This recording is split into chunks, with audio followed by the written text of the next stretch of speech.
Sholli wa sallim daiman ala mada. Sholli wa sallim daiman ala mada. Wal ali wal ashabi man qad wahada. Wal ali wal ashabi man qad wahada.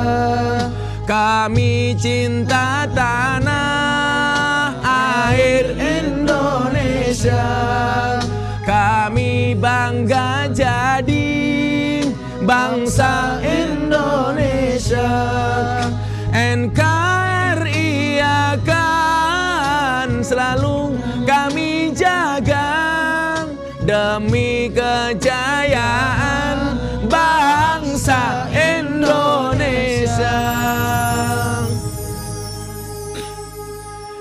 Assalamualaikum warahmatullahi wabarakatuh. Selamat malam Sobat Kepo. Ketemu lagi di Ngobrol bareng Gus Miftah. Los Rarewel.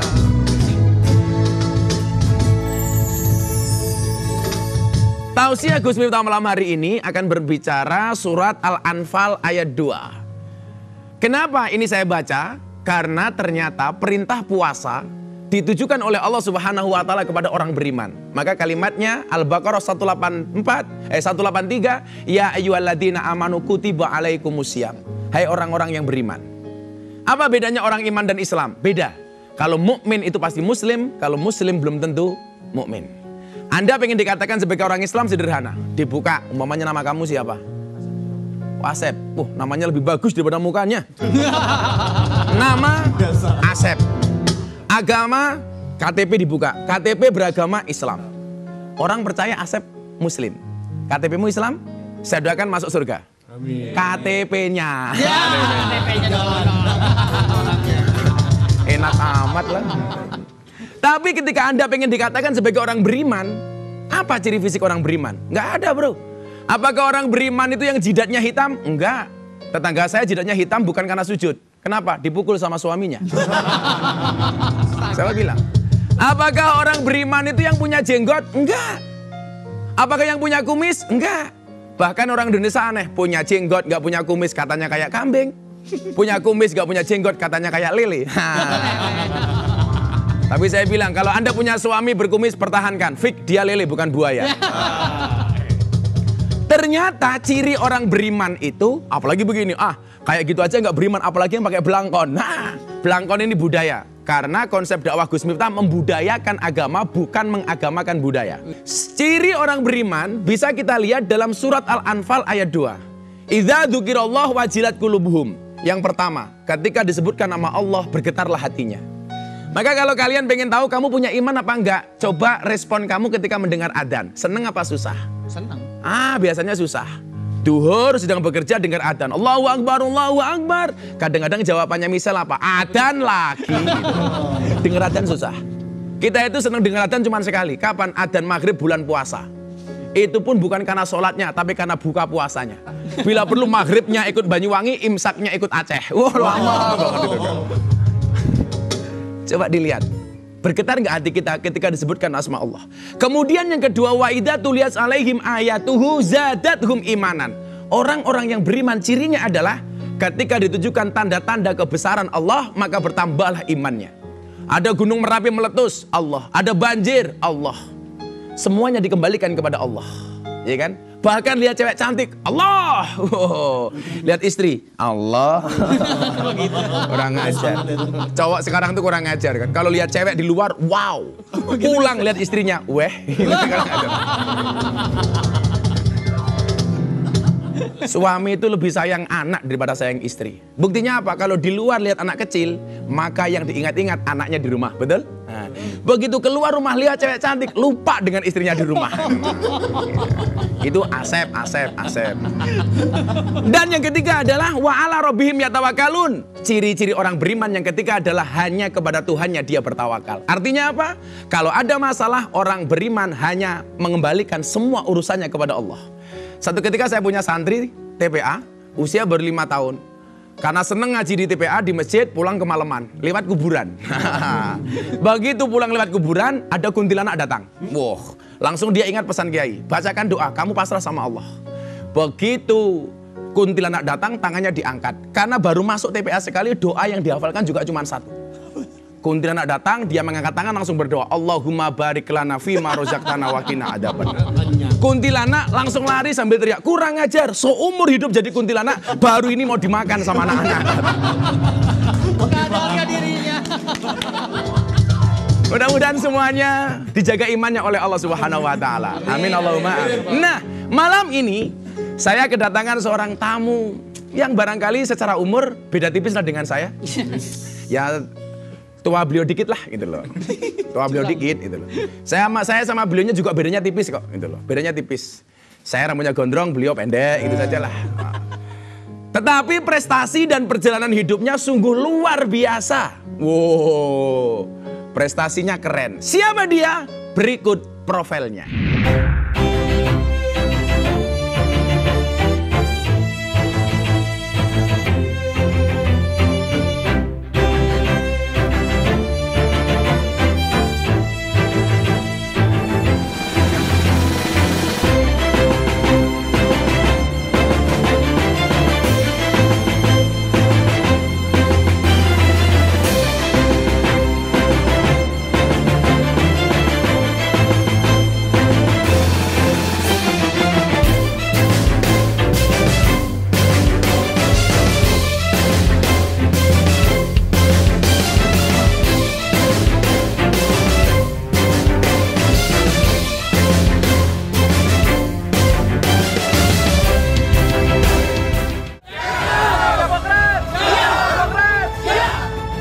Telah ditetapkan secara aklamasi Bapak Agus Harimurti Yudhoyono sebagai Ketua Umum Partai Demokrat masa bakti 2020-2025.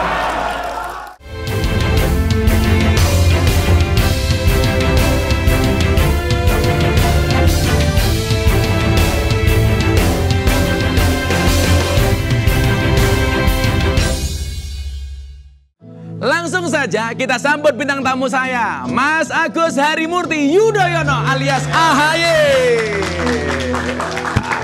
Assalamualaikum Mas. Waduh, sehat Mas? Ya? Masya Allah. Silakan Mas, duduk Mas. Makasih. Kacamatanya dipakai nggak apa-apa loh Mas. Waduh. Kalau yang pakai orang cakep tetap cakep. Tapi kalau yang pakai kamu, ya Allah, kayak tukang las.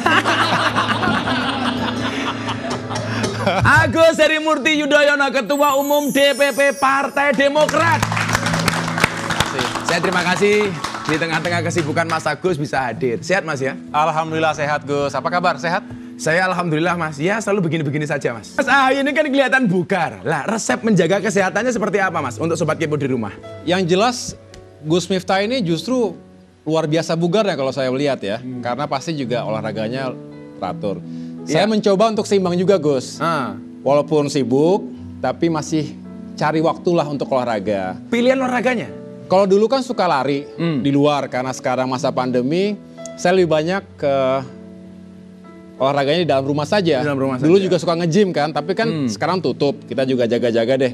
Akhirnya ya angkat-angkat barbel di rumah juga, paling berenang. Nah tapi yang menarik, saya sekarang hobinya justru nyari gunung. Saya punya komunitas baru namanya Overlanding Indonesia. Oke. Jadi kita biasanya nyari outdoor, kita camping sama teman-teman, kemudian juga trekking, jalan, sepedahan di gunung. Seger, Oke. udaranya seger dan juga Berarti tentu sekarang udah jarang nge-gym Mas ya? jarang, kalau di luar susah sekarang kan. Saya kita sama juga, Mas Agus ini sama-sama fitness. Iya. Kalau beliau ini fitness, badannya fit, hatinya happiness. Kalau kamu juga fitness, badannya fit, hatinya ngenes. Kalau di rata-rata olahraga dalam seminggu berapa kali, Mas Agus? Iya, diusahakan 3 kali lah seminggu. 3 kali itu udah lumayan lah supaya juga imbang tadi. Karena Oke. kalau kerjaan nggak habis-habis kan. Oke. Ngelembur selalu setiap saat. Tapi kalau nggak disiapin waktu untuk olahraga juga istirahat yang teratur. Walaupun kurang jamnya, tapi kalau berkualitas kayaknya bagus. Saya untuk pikir memang badan orang-orang kita. tua dulu Mas ya, orang-orang yang berprestasi yang punya karir bagus itu rata-rata tidurnya sedikit, makannya sedikit. rata-rata. Iya. Nah, beda dengan kalian. Dikit-dikit makan, dikit-dikit tidur. Nah, itulah bedanya di situ. Nah, ngomongin soal penampilan, bugar seorang AHY, saya punya foto ini, Mas. Mana? Kita lihat fotonya seperti apa.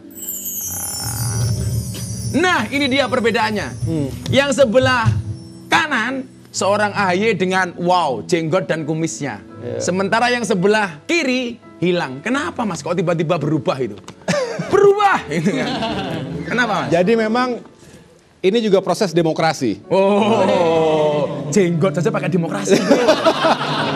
Jadi mungkin saya berewokan tuh 1 tahun lah, 1 tahun lebih dikit. Banyak yang protes. Tapi maco loh, Mas. Banyak yang protes. Kenapa sih sekarang berewokan? Bagusan klimis. Oke. Gitu kan, seperti dulu lagi. Terus kelihatan lebih tua kalau berewokan. Padahal harusnya kan AHY simbol generasi muda. Oke. Ya akhirnya banyaklah protes sana protes ini. Akhirnya saya juga sekarang coba lagi kita klimisin lagi. Banyak juga yang protes lagi. Oh. Kok berubah sekarang mukanya? Jadi Itulah kalau ngurusin omongan orang nggak ada benernya. nggak ada benernya. benernya. Tapi sebenarnya saya sih nggak ada tekanan dari siapapun. Oke. Kalau Ya, istri sesuai suka yang mana? Suka yang berjenggot atau enggak? kata istri saya, ini tanya ntar istri saya ya. Tapi katanya oke dua-duanya. Tapi yang protes anak saya. Lucunya itu Aira. Nah inilah bagian dari demokrasi di keluarga juga. Dulu pertama kali dia tahu saya berewokan, dia nggak suka. Tapi setelah biasa, 1 tahun lebih berewokan, begitu saya cukur kemarin, kaget dia. Bingung dan kayak nggak mau deket-deket gitu, karena kayak asing buat dia. Karena orang Jawa mengatakan Waiting Tresno jalanan songko kulino. Karena Iya, kebiasaan. karena kebiasaan, Nah, kalau mereka betul. beda, Mas. Waiting Tresno jalanan nggak ada lain yang lainnya. Ya adanya cuma nih, itu gimana? Nah, ngomong-ngomong soal bugar saat ini, pasti juga karena persoalan di Demokrat sudah beres ya, Mas? Alhamdulillah. Sehingga kelihatan, wah, bugar. Ya paling tidak lebih lega, Gus. Tentu 2 bulan terakhir ini kan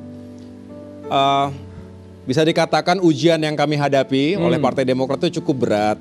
Karena ancaman terhadap kedaulatan, kehormatan, eksistensi partai itu nyata.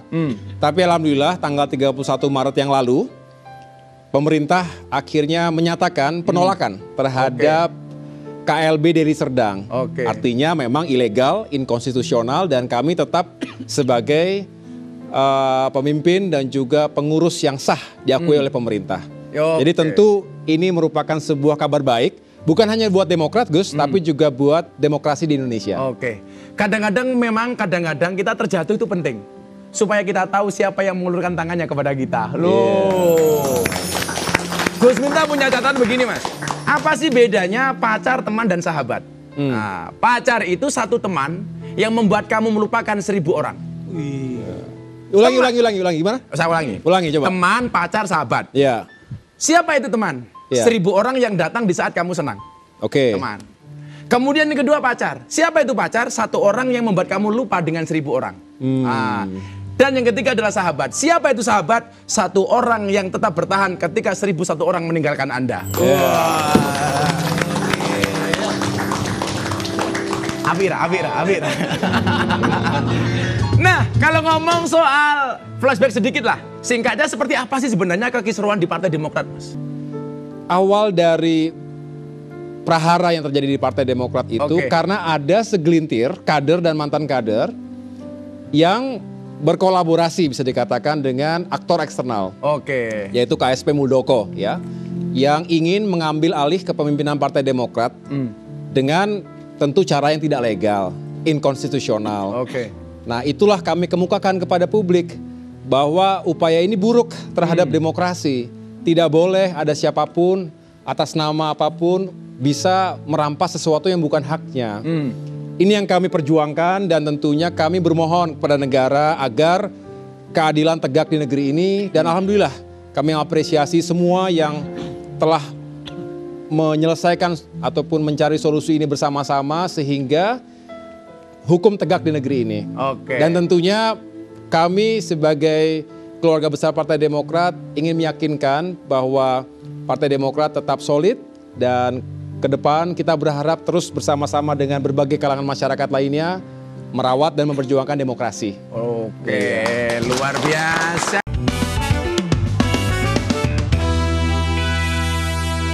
Salatullah, salamullah, ala toha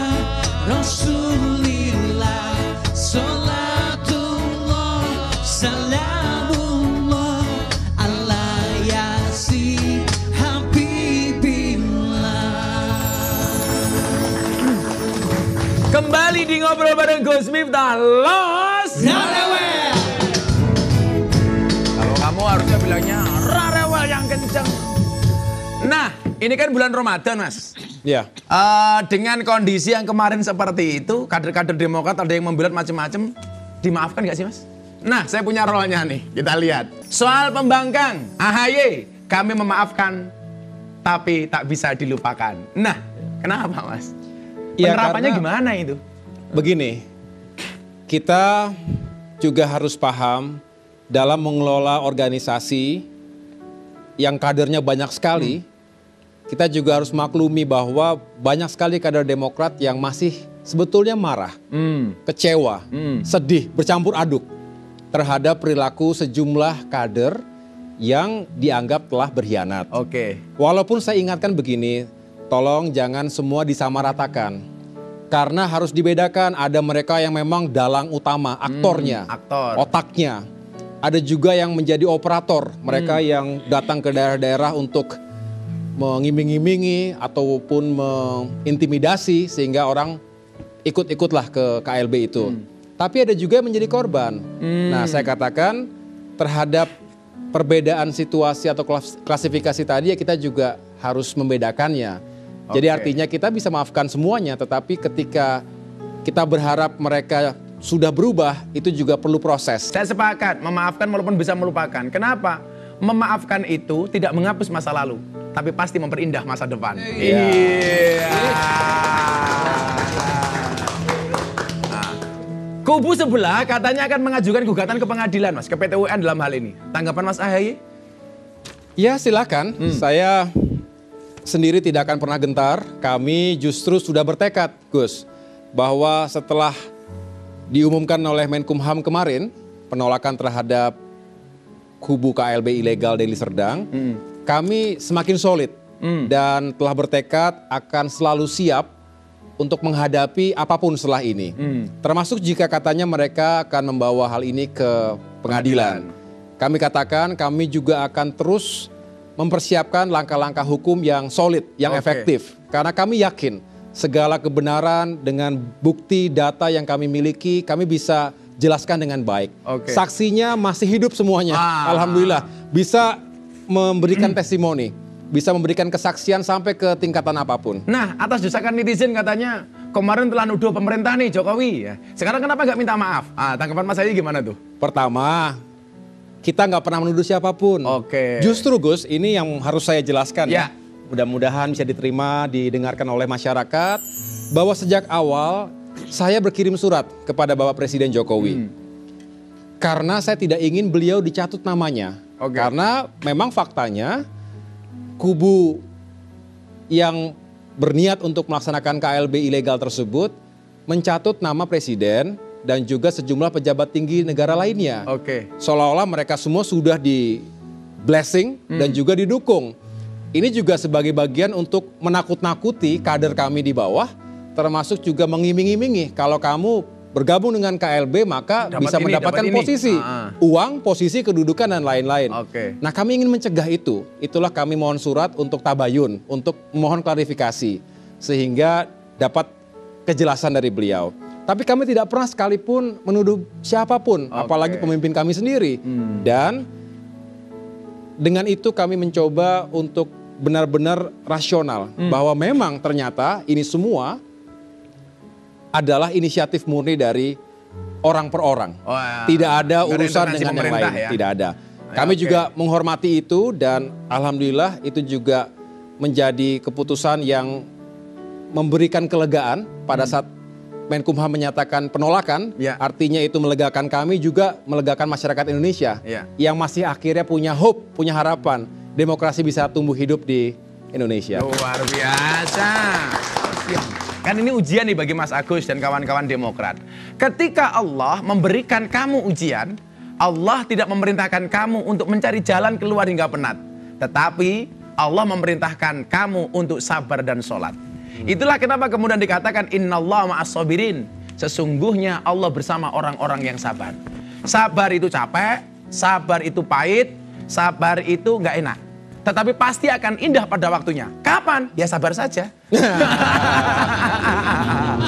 Maka ketika kemudian kita dikasih masalah oleh Allah, ingat, bukan ombaknya yang besar, tetapi perahunya yang terlalu kecil. Bukan ujiannya yang besar, tetapi iman kita yang terlalu lemah. Maka ketidaksabaran atas sebuah musibah adalah musibah yang sebenarnya. Dan kesyukuran atas sebuah karunia adalah karunia yang sebenarnya. Kita nggak boleh kemudian berduka terlalu banyak. Karena Allah berfirman dalam surat At-Taubah, la tahzan innallaha ma'ana. Jangan bersedih, sesungguhnya Allah bersama kita. Ujian kalian barangkali beda dengan ujiannya Mas Agus. Kalau kayak kamu umpamanya, wah ujiannya apa? Belum punya pasangan, jomblo. Santai saja. Sejomblo-jomblonya kalian pasti akan berakhir. Berakhirnya di mana? Kalau tidak di pelaminan, minimal di pemakaman.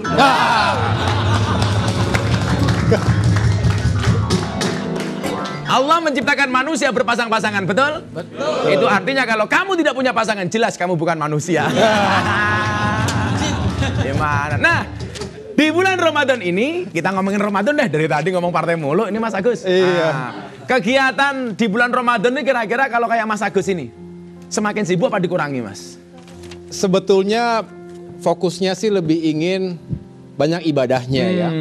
Tapi juga sebetulnya di bulan suci yang penuh barokah ini insya Allah membuka ruang yang luas bagi kita untuk lebih bersimpati, bahkan peduli termasuk memberikan bantuan, pertolongan kepada saudara-saudara kita yang sangat membutuhkan.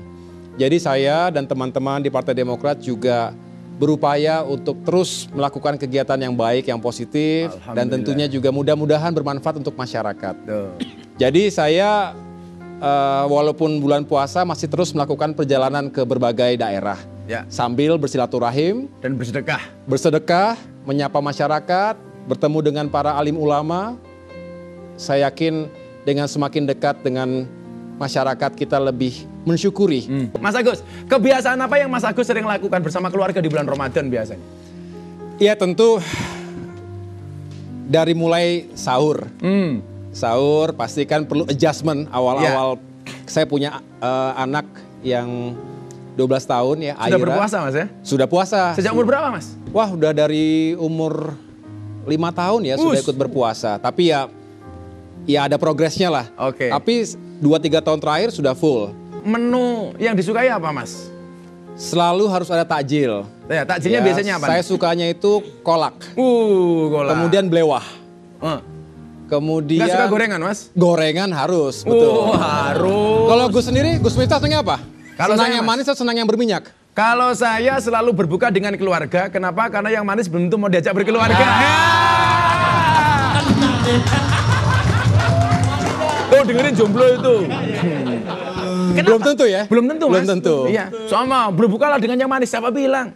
Berbukalah dengan yang sayang. Karena yang manis belum tentu sayang. Gitu. Kalau yang sayang udah pasti manis belum? Apa Mas? Kalau yang sayang sudah pasti manis? Ya belum tentu sih Mas. Kenapa Mas Agus suka berbuka dengan gorengan? Karena sudah punya kesayangan. Iya. Seluruh jiwa raga berkata, hanya Allah Tuhan yang esa. Nabi Muhammad utusannya untuk menyelamatkan umat di dunia.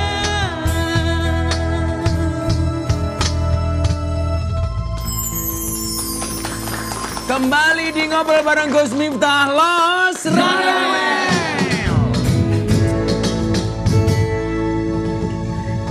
Tepuk tanganmu nggak asik, nggak ikhlas. Kitik yang kenceng dong. Masa menggambarkan cintamu? Nyamuk saja ditepuk pakai 2 belah tapak tangan. Masa cintamu bertepuk sebelah tangan?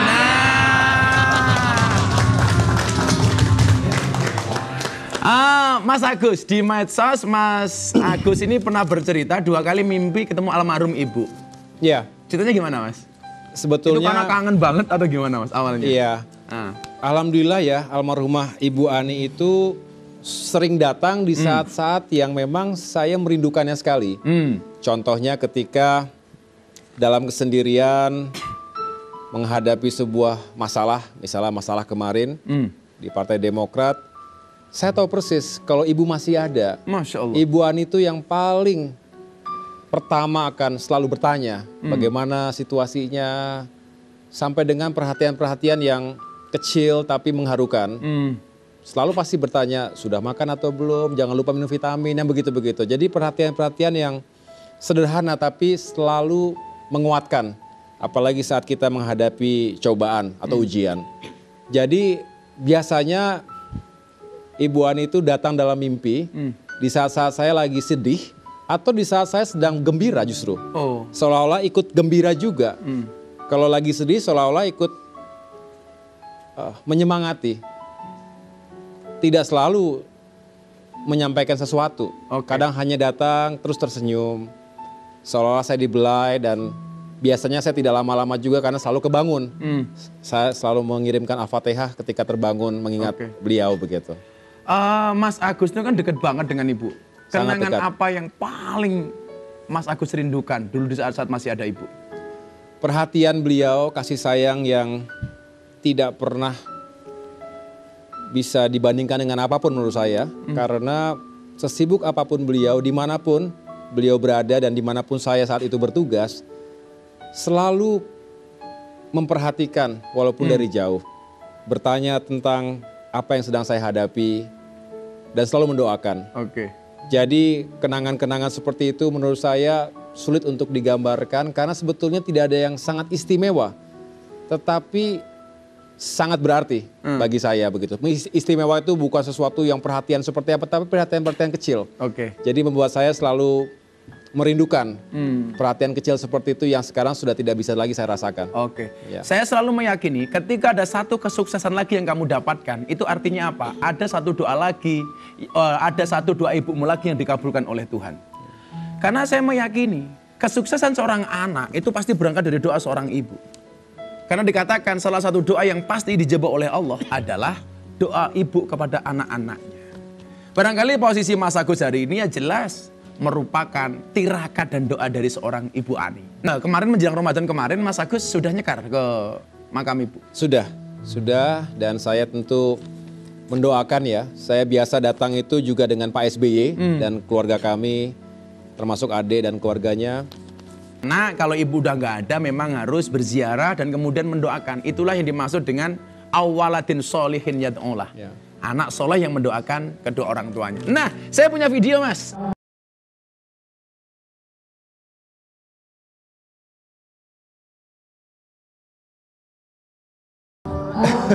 Ini waktu itu saya diundang untuk memberikan kuliah umum di Universitas Pendidikan Indonesia di Bandung. Jadi ada ribuan adik-adik mahasiswa-mahasiswi ketika itu, ini belum COVID ya. Jadi masih banyak audiensnya dan ketika setelah selesai menyampaikan paparan ataupun speech, tanya jawab, setelah itu saya menghibur adik-adik mahasiswi untuk bernyanyi bersama sebetulnya. Kayaknya Mas Ahy juga sering nyanyi untuk Mbak Nisa. Emang romantis Mas ya? Kalau dibilang romantis mungkin nggak romantis banget sebetulnya ya, nggak sangat romantis lah. Tergantung juga sih standarnya seperti apa. Kalau Gus Miftah mungkin punya standar yang tinggi gitu. Kalau mereka jelas Mas romantis, rokok makan gratis. Kayaknya kemarin ulang tahunnya Mbak Nisa juga nyanyi. Ya, saya sesekali mencoba membuat sesuatu momen itu spesial untuk istri atau untuk anak ya. Tapi saya sendiri mungkin masih banyak hal yang harusnya saya lakukan untuk membuat istri lebih bahagia. Tapi mungkin karena kesibukan saya ataupun ya namanya. Dan ini memang support istri juga luar biasa ya. Support istri luar biasa. Saya tidak mungkin setegar dan sekuat ini kalau tanpa dukungan dan doa. Yang paling penting doa istri. Saya sepakat. Ya. Perempuan memang tidak sekuat laki-laki. Tetapi laki-laki tidak sekuat itu tanpa kehadiran seorang perempuan. Nah ngomong-ngomong soal wanita yang support kepada suaminya, Rasulullah Muhammad SAW pernah bersabda, ketika seorang istri menjaga sholat 5 waktunya, menjaga puasa Ramadannya, menjaga kemaluannya dan taat kepada suaminya, maka perempuan solehah seperti ini dipersilakan masuk surga dari pintu manapun yang dikehendakinya. Masya Allah, itulah wanita solehah. Bahkan di dalam hadis lain disebutkan satu orang wanita solehah itu lebih bagus daripada 1000 laki-laki yang tidak soleh. Maka ingat, pasangan terbaik bukan yang datang dengan segala kelebihannya, tapi yang tidak meninggalkan kita dengan segala kekurangannya. Makanya kamu jujur saja sama pasanganmu. Ingat ya, suami yang baik mendengarkan pendapat istrinya. Dan istri yang baik mendapatkan banyak pendapatan dari suaminya.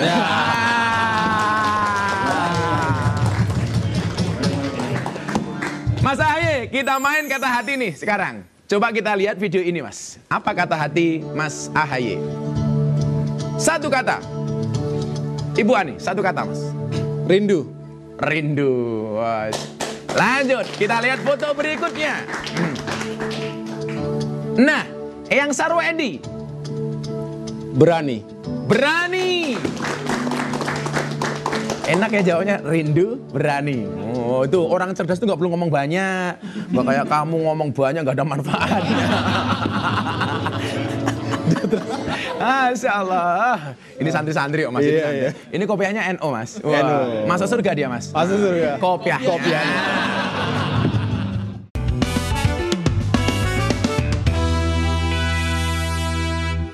Kembali di Ngobrol Bareng Gus Miftah, Los Ranewel. Saya punya video gimmick untuk Mas Ahaye.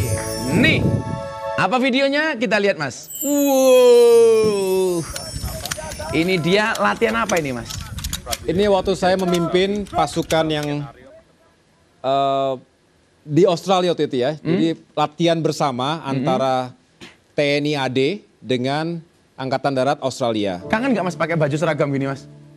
Kadang-kadang kangen juga, nostalgia aja tapi. Nostalgia ya? Karena bagaimanapun semua yang saya kenakan ini,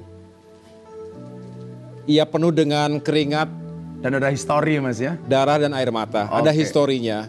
Jadi selalu saya kenang sampai kapanpun, tapi yang paling penting adalah semangat keprajuritan, keperwiraan, kekesatriaan itu harus selalu ada dalam diri saya, dimanapun saya berada. Masih bisa nembak Mas?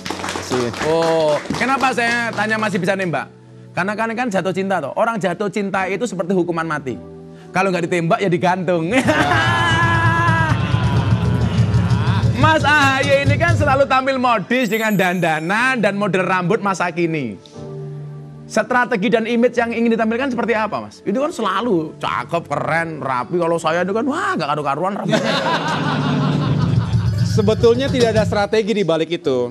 Ini hanya sebuah karakter atau kepribadian yang saya miliki sejak dulu. Karena saya 16 tahun di militer, 3,5 tahun di Akademi Militer, 3 tahun di SMA Taruna Nusantara. Dan sudah terbiasa dengan gaya atau penampilan yang rapi, disiplin, kemudian juga selalu menyesuaikan situasi. Misalnya kalau di tentara itu kan untuk upacara ada pakaian upacara, jas yang serba formal, penuh dengan wibawa. Tapi untuk lapangan kayak tadi, kayak lagi latihan di Australia tadi, ya menggunakan pakaian dinas lapangan, loreng, ya siap untuk bertempur. Sedangkan sehari-hari ada juga pakaian dinas harian. Jadi yang paling penting bagi saya adalah nyaman digunakan dan tepat pada momen ataupun situasinya. Ini pun yang saya lakukan di Partai Demokrat sekarang, Gus. Saya mendesain sejumlah seragam untuk digunakan para kader dan pengurus utama, dikenakan sesuai dengan situasi dan waktunya. Oke, luar biasa. Nah, menarik sekali, tapi sayangnya saya harus menutup acara kita dengan tausiah ala Gus Miftah. Sobat Kepo, orang berpuasa diperintahkan bagi orang yang beriman. Dan ketika berhasil menjalankan puasanya, derajatnya menjadi orang-orang yang bertakwa. La'alakum tattaqun. Orang bertakwa itu ciri-cirinya adalah imtisalu awamirillah wajtinabun nawahi, melaksanakan segala perintah dan meninggalkan semua larangan. Bagaimana Gus? Kalau perintah dilakukan, larangan juga dilakukan. Itu namanya amar ma'ruf nyambi mungkar. Kalau bahasa kalian STMJ, sholatnya terus maksiatnya jalan. Nah, kalau dia juga STMJ, seleranya tinggi, mukanya jelek. Maka kemudian seseorang bisa dikategorikan takwa ketika tolok ukurnya adalah dia bisa menjalankan 4 huruf ini. Takwa. Huruf ta, qaf, wawu, ya. Taknya adalah tawadu, rendah hati. Rendah diri, rendah hati. Artinya apa? Menganggap orang lain jauh lebih bagus daripada kita. Maka kenapa kemudian Allah memberikan dua mata kepada kita? Satu mata untuk melihat kebaikan-kebaikan orang lain. Dan satu mata untuk melihat kejelekan-kejelekan kita sendiri. Jangan dibalik. Allah menciptakan manusia untuk saling mengenal dan menasihati. Bukan saling menilai dan menghakimi. Makanya kemudian ketika kita dikasih masalah oleh Allah, tentunya masalah yang diselesaikan dengan emosi tidak akan pernah menemukan solusi. Orang tawaduk menganggap orang lain lebih bagus daripada kita. Sejelek-jeleknya orang pasti ada baiknya. Sebagaimana sering saya sampaikan, sekurus-kurusnya ikan pasti ada dagingnya. Huruf ta. Seseorang yang sombong lawannya dari tawadu itu haram masuk surga. Kita nggak boleh sombong. Bahkan dengan pasangan kita sekalipun. Coba saya tanya, ada nggak di kampung kalian orang yang lebih jelek daripada kalian? Dijawab. Ada, berarti kamu sombong. Kejebak dia. Kemudian kofnya adalah kona'ah. Kona'ah itu apa? Menerima apapun keadaannya yang diberikan oleh Allah Subhanahu wa Ta'ala. Dikasih banyak, ya diterima. Dikasih sedikit, ya diterima. Maka konsepnya kemudian adalah wa ita'adana rabbukum la in syakartum la azidannakum. Kamu bersyukur, saya tambah, kata Allah. Maka saya sangat bersyukur punya istri. Supaya apa? Ngomong ditambah tak ajar. Saya ingin mengatakan kepada Mas Agus, lelaki yang hebat bukan lelaki yang mencintai banyak wanita, tetapi mencintai satu wanita dengan banyak cara. Kemudian wawunya adalah wiro. Wiro itu apa? Menjaga kehormatan diri. Kalau tak kemudian Anda ditakdirkan miskin, seumpamanya, maka kita bisa menjaga kehormatan diri kita dengan tidak minta-minta kepada orang lain. Orang yang memahami dirinya hidup ditakdirkan menjadi miskin, salah satunya adalah ciri-cirinya tidak pernah kemudian mengumbar kemiskinannya. Ingat, masalah itu membesar ketika diomongkan. Dan masalah itu mengecil ketika dirahasiakan. Maka rahasiakanlah masalahmu sebagaimana engkau merahasiakan dosa-dosamu. Kan kalau kita berdosa nggak mau dilihat oleh orang lain. Kemudian yaknya adalah yakin. Wa'bud rabbaka hatta ya'tiyakal yakin. Sembahlah Tuhanmu sampai kamu menemukan cahaya keyakinan di dalam hatimu. Nah, belajar dari Mas Agus. Ingat, para santri saya di sini, sukses itu melalui banyak proses, bukan melalui banyak protes. Amin Allahumma. Amin. Mas Agus, terima kasih hadirnya. Makasih sekali Gus. Mudah-mudahan masalahnya segera selesai. Ya. Salam untuk keluarga. Terima kasih semua yang hadir, Sobat Kepo dan Kepo Band serta jamaah di sini. Kita akan ketemu di Jumat yang akan datang dengan bintang tamu yang istimewa.